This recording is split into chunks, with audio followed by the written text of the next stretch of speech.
Bon, alors on est sur un chauffe-eau Sony Duval Opalia C11. C'est un modèle à peu près de 2017. Sur ce chauffe-eau, on avait un souci au niveau de l'allumage, où l'allumage était un peu récalcitrant par moment, et où par la suite on avait même plus d'allumage. On n'avait plus les petites étincelles. Euh, alors, il faut savoir que sur ces chauffe-eau, on est sur des chauffe-eau euh, avec des turbines hydrodynamiques. C'est des chauffe-eau qui ne sont pas reliés à l'électricité.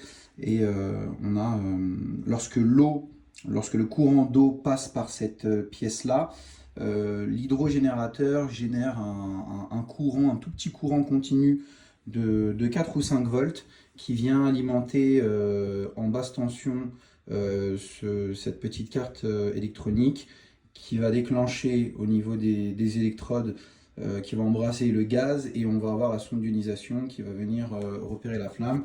C'est des chauffe-eau un peu plus économiques que les anciens chauffe-eau avec les veilleuses et avec les flammes d'allumage.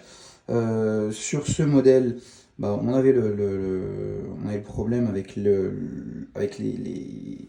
étincelles qui ne se faisaient même pas à la finale. On n'avait même plus du tout de déclenchement à ce niveau-ci. Et on avait un petit voyant ici qui apparaissait au bout de 4 ou 5 secondes. La première des choses à faire dans ce cas-là, c'est de tirer l'eau chaude et de venir tester avec un multimètre en tension continue, la tension de l'hydrogénérateur qui est compris, bon c'est écrit dessus, qui est censé être compris entre 4 ou 5 volts. Si vous avez bien les 4 ou 5 volts, ça signifie que le courant arrive bien sur cette carte. Après, ce qu'il faut savoir, c'est qu'apparemment on a une panne assez vicieuse et qui arrive de manière assez courante. Et c'était la panne en question sur cet appareil. C'est il y a un micro switch ici en bas qui vient se situer sur une petite tige au niveau du bloc gaz, entre le bloc gaz et la valve eau, et qui vient faire le contact. C'est une petite pièce en plastique.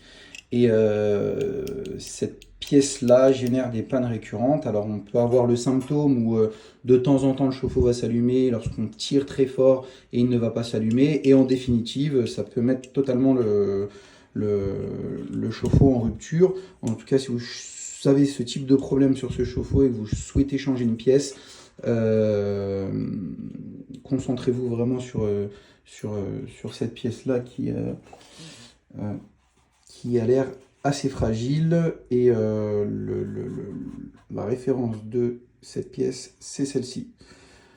Et on voit qu'une fois la pièce changée, le chauffe-eau démarre au quart de tour et démarre comme c'est prévu auprès du constructeur après un puisage de 2 à 3 litres minute.